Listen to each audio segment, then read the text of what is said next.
reviews catch up. Raw for the 1st of December, 2025. That was my 15-year anniversary. Yeah. One more after this. Far out. I gotta tell you guys something. iPhone, Apple, please, somehow, some way, make it so you can see the notes you wrote on your phone at the same time when filming a video. Because you don't just write notes because I wrote my notes on my notes app on the phone. But then I can't look at it when I'm actually filming, That's a huge nuisance. So I literally just copied what I wrote on my notes in the thing for this review. Anyway, so this show already happened, obviously. The first Raw after Survivor Series. Women want the tag titles. Just Rhea and Io. And then, what's the name? And Charlotte and Alexa, they're like, we want the tag titles. Hey, we were the last tag team champions. We want the titles. So they have a match set for the main event to be, whoever wins this tag match will get a shot at the tag titles. Then we have Last Time Is Now tournament, Jey Uso versus LA Knight. I really enjoyed this match for what it was. The ending was awesome though. I think Jey Uso kicked out of a burning hammer. That's pretty awesome. I love the ending though when Jey did the frog splash, LA kicked out, and LA reversed it into a crucifix pin. 1, 2, 3. And Jey Uso gets pissed off. He's downward spiral, He's all pissed off and he's all pissed off and he's all pissed off and he's all pissed off and he's all pissed off and he's all pissed off. I'm just trolling you at this point. But yeah. So yeah. I enjoyed that match. Then Dom talks about Liv. Yeah. I'm just reading off of my notes, of course. Yeah, Dom talked about Liv Morgan saying, "Hey, I couldn't have won the Intercontinental Championship back from the GOAT John Cena." And he was like, "I beat the greatest of all time, so that makes me the greatest of all time." No, wait, Jose. Because even if Ric Flair himself, the previous record owner of most world championships, and I know you smarks can't accept that, he says, to be the man, you gotta beat the man. But someone else, Mike Ehrmantraut from Breaking Bad, he says, just because you shot Jesse James, don't make you Jesse James. You know what I mean? I like that one better. Because otherwise, you're saying that freaking Billy Gunn is better than John Cena. John Cena never beat Billy Gunn.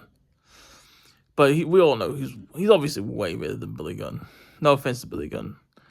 But, you know what I mean. But, yeah.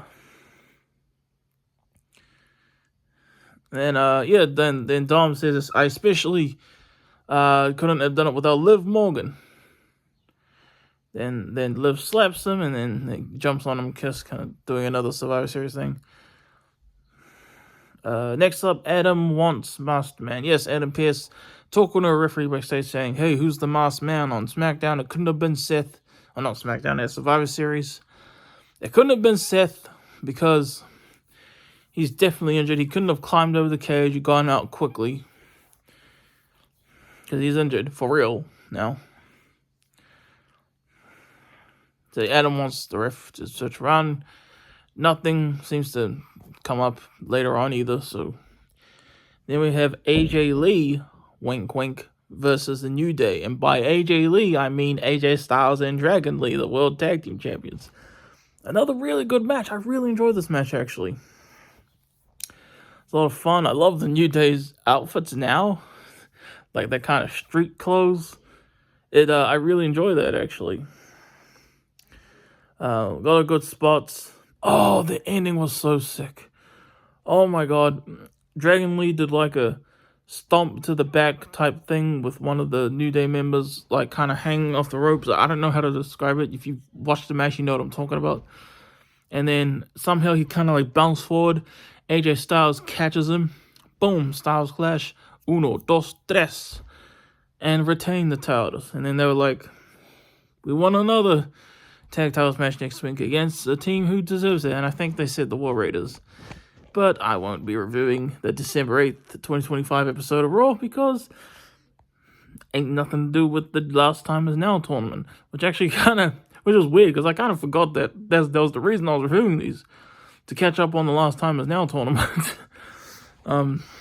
Speaking of which, not quite yet, but Braun speech. Yes, I wrote Braun speech. Braun Breaker.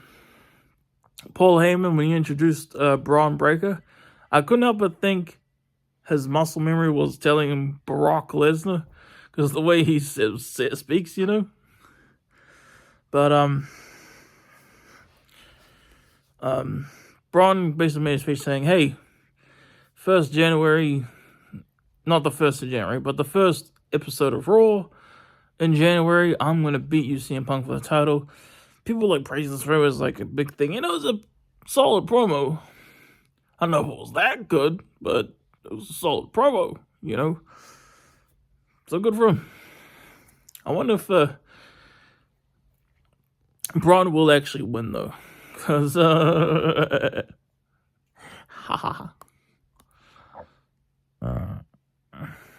because like he said, I don't know if it was this episode or another one where he said, "I'm going to take your wife and your title."